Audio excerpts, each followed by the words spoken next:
A man is killed after flash flooding in the West Midlands.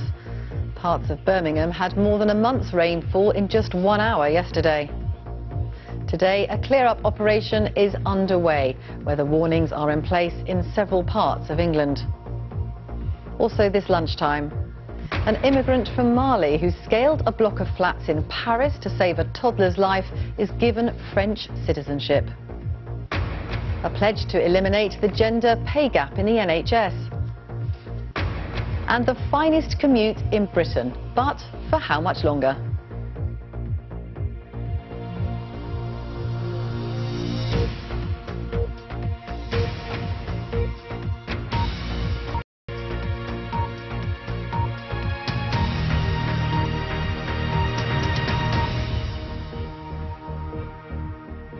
Good afternoon. A man's been killed after storms caused flash flooding across the West Midlands, with more than a month's rainfall hitting parts of Birmingham yesterday in the space of just an hour. The man, a pensioner in his 80s, died in Walsall after his vehicle became submerged. Met Office amber weather warnings for rain and thunderstorms are in place this afternoon for East Anglia, London and the South East and the South West. The South East could also experience the hottest day of the year so far. From Walsall, Caroline Davis reports. Wading through floodwaters. This is Selly Park in Birmingham. Across the city, residents struggle to get home after sunshine turned to downpours. We saw via social media that there'd been flooding again in the Selly Park area, so I left it a little bit of time. Took a drive back, but the road was closed off, so I eventually ended up getting a lift home on a kind of raft with the fire service, who kindly brought me to my front door. In some areas, a month's worth of rain fell in a few hours. West Midlands Fire Brigade attended over 100 weather-related incidents. There were so many calls that at times they were dealt with by the London Fire Brigade. Cars and houses completely flooded out. Cars probably up to about 4 foot, right up to the windows. And I've seen houses just completely flooded out. My car by lightning, my screen's cracked. I don't think this is safe. It wasn't only in Birmingham. In Northampton, roads flooded. Welshpool saw the same. While temperatures may soar in other parts of the country, here the clean-up is just starting. That's Caroline Davis reporting there from Walsall. A Malian migrant hailed as a hero in Paris after scaling a building to rescue a small boy who was dangling from a balcony is to be made a French citizen. Mamadou Gassama has been widely praised for saving the 4-year-old. Earlier this morning, he met French President Emmanuel Macron, who honoured him with a Medal of Courage. From Paris, Lucy Williamson reports. France has nicknamed him Spider-Man. His real name is Mamadou Gassama. When he saw a toddler dangling from a 4th-floor balcony, the Malian immigrant ran straight past the crowd of onlookers and began to climb. In less than a minute, he'd scaled the outside of the building, a neighbour holding on to the toddler until he arrived. With one leg swung across the balcony, Mamadou swept the child to safety, to cheers from the crowd below. The child's father is now being questioned for apparently leaving him at home alone. This morning, Mr. Gassama was invited to meet President Macron, who asked him whether he'd stop to think before climbing. No, he replied, I wasn't thinking about anything, I just climbed. Once I'd started, God gave me the courage to continue. Afterwards, when the police arrived, I started trembling. The President awarded Mr. Gassama a bravery medal and certificate and has invited him to apply for French citizenship. Mr. Gassama is now planning to join the country's fire service. He previously had documents allowing him to work in Italy, but not to enter France. The video of his dramatic ascent has now been viewed millions of times on social media. Before the French authorities even knew he was here, Mamadou Gassama was already a nationwide hero. Lucy Williamson, BBC News, Paris. Scotland's First Minister Nicola Sturgeon has been in Brussels this morning, meeting, among others, the EU's chief Brexit negotiator, Michel Barnier. Ms Sturgeon said the British government would sooner or later need to concede that the UK must remain in the customs union.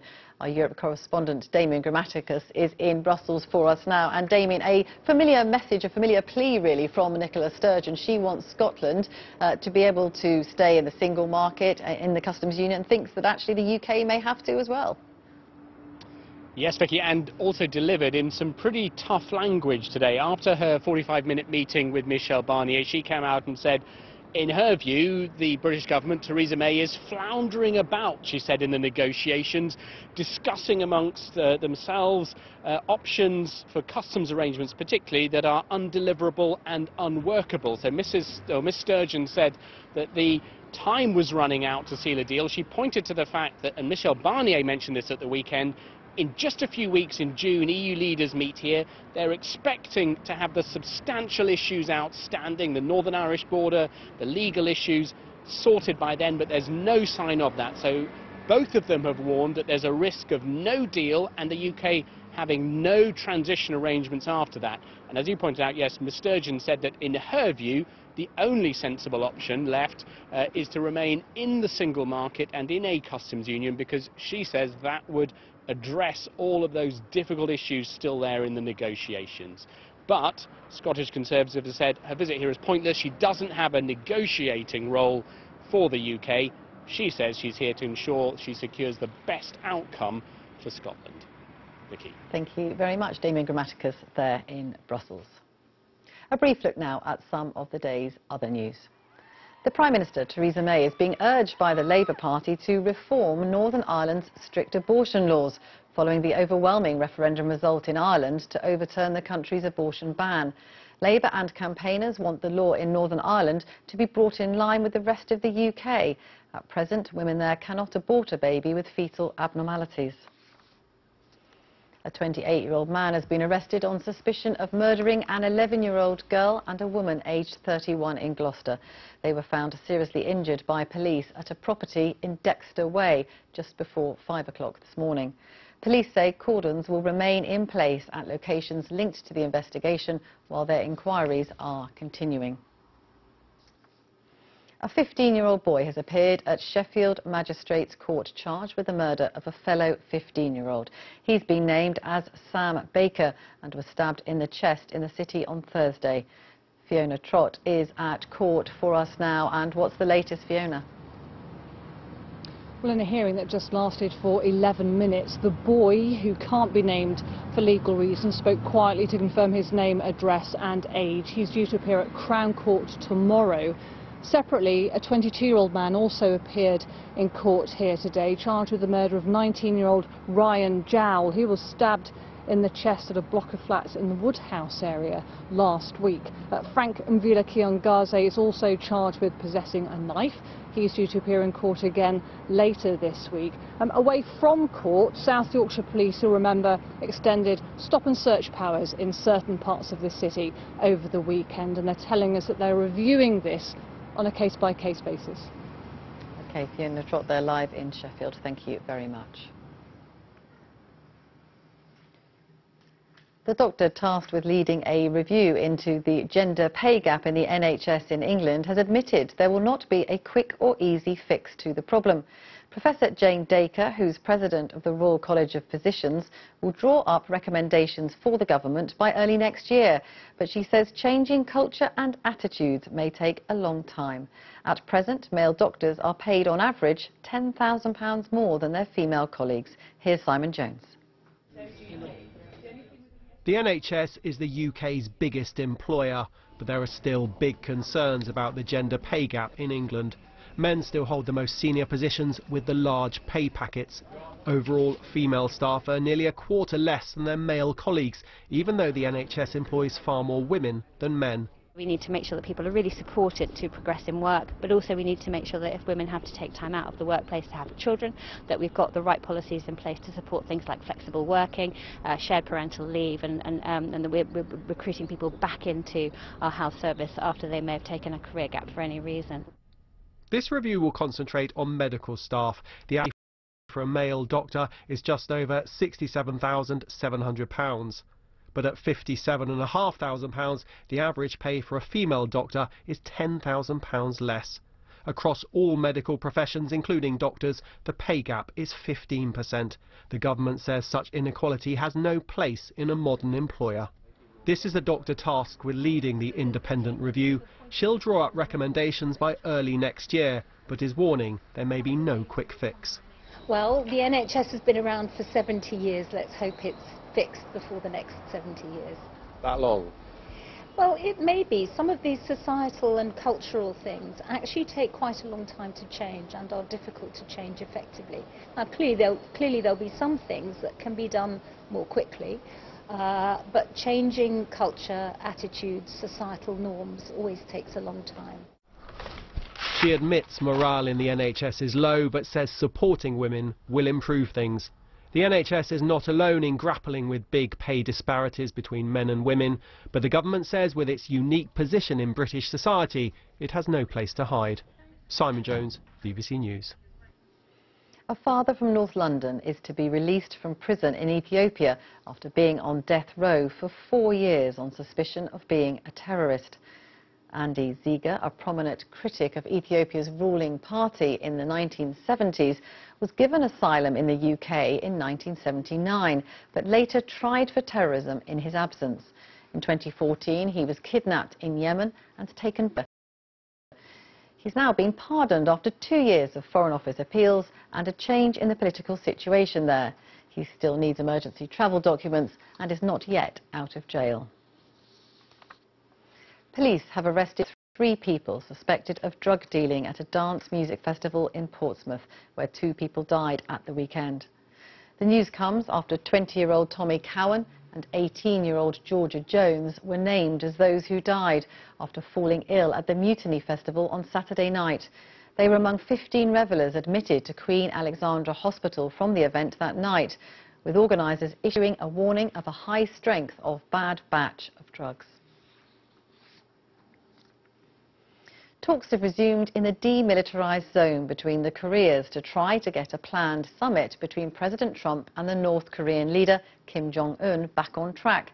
The original meeting, set for June the 12th, had been called off by President Trump, but it appears both sides are still trying to find a way forward. Our correspondent Laura Bicker is for us in Seoul. And Laura, it's hard to keep up with this on-off summit, but it's clear that both sides do want to try and make progress. What are these talks focusing on? Well, just a few days ago, Donald Trump said there would be no talks between the United States and North Korea. Now we have 2 sets of talks going on, one at the border here of South Korea and another happening in Singapore. Now, around the table are seasoned, experienced diplomats, both used to dealing with the other side. That suggests they are serious about trying to get this summit back on track. But there's not a lot of time, and both sides are coming from very different positions. Remember, the US wants North Korea to give away all its weapons and eventually receive economic rewards. North Korea wants a more phased approach and perhaps might want to keep hold of some of its weapons as a security guarantee. These talks are designed to see if they can find some leeway or find a way that they can compromise. Now, when it comes to that summit, it's been on, it's been maybe off, it's been definitely off, it's maybe now back on again. No one really knows for sure exactly if those 2 leaders are going to be in Singapore on June the 12th. However, much may depend on the outcome of these talks over the coming days. Laura, thank you very much. Laura Bicker there live in Seoul for us. The Italian President, Sergio Mattarella, has asked a former economist for the International Monetary Fund, Carlo Cottarelli, to lead an interim government until new elections are held. Mr. Cottarelli has accepted, saying his government would ensure Italy's finances are managed prudently. On Sunday, efforts to form a coalition of populist and far-right parties failed after the president rejected the proposed finance minister, who opposes Italy's membership of the euro. The Palestinian President Mahmoud Abbas has left hospital in the West Bank, where he was receiving treatment for a lung infection. The 82-year-old, who's a heavy smoker, was appointed president after the death of Yasser Arafat in 2004. Mr. Abbas, who has no deputy and no apparent successor, has pledged to return to work. Now, the journey to work on the number 840 bus in North Yorkshire isn't your ordinary commute. It's just been crowned the most scenic bus ride in Britain. However, campaign groups are warning that rural services are in crisis. Simon Gompertz has hopped on board to find out how to keep the wheels turning. It's a bus driver's dream. The 840 Coastliner starts in Leeds, takes in York, then heads over the North York moors here and out to Whitby on the coast. Driving what's been crowned our most beautiful bus route and getting paid for it is Adam Davis. Every day is a joy. Every day is a joy on this route. It's just beautiful. It's not only helping people that live out here get into bigger places, to cities, but it's bringing people out of the cities into this beautiful land. It's always nice when you see a Whitby come up on your rota. This award for Most Scenic Route was thought up by Paul Kirby to drum up more interest in bus travel as funding is squeezed ever tighter.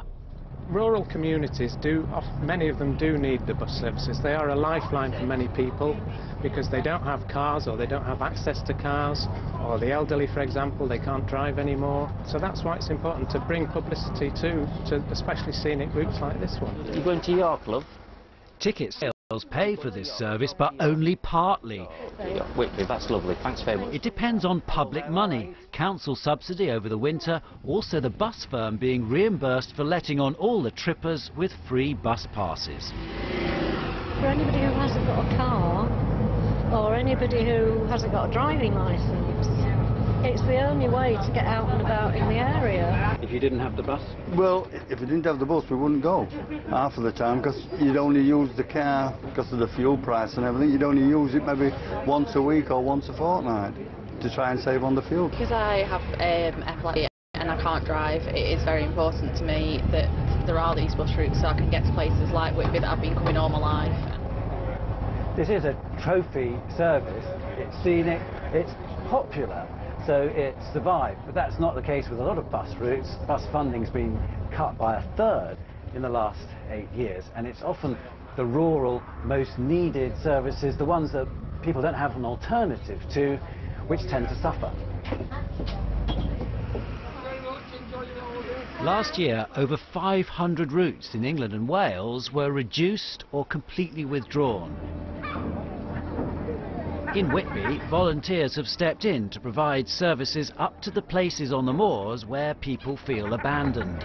Every moors bus will have one of those. Eden Blythe is one of them, rebadging local buses and paying with donations. I think that somebody like us will always be needed, and we're happy to do it. But we don't really want to have to keep taking over failing bus services, because that shouldn't be the case, should it? It's all the more reason then to cherish remaining routes like the 840, on which you can go where you need to while soaking up the views. Simon Gompertz, BBC News in North Yorkshire. And a reminder now of our main story this lunchtime. A man has been killed after flash flooding in the West Midlands. Parts of Birmingham had more than a month's rainfall in just 1 hour yesterday. The clear-up operation is underway. That's all from the BBC News at 1, so it's goodbye from me, and on BBC One Now, we'll join the BBC's news teams where you are. Have a good afternoon.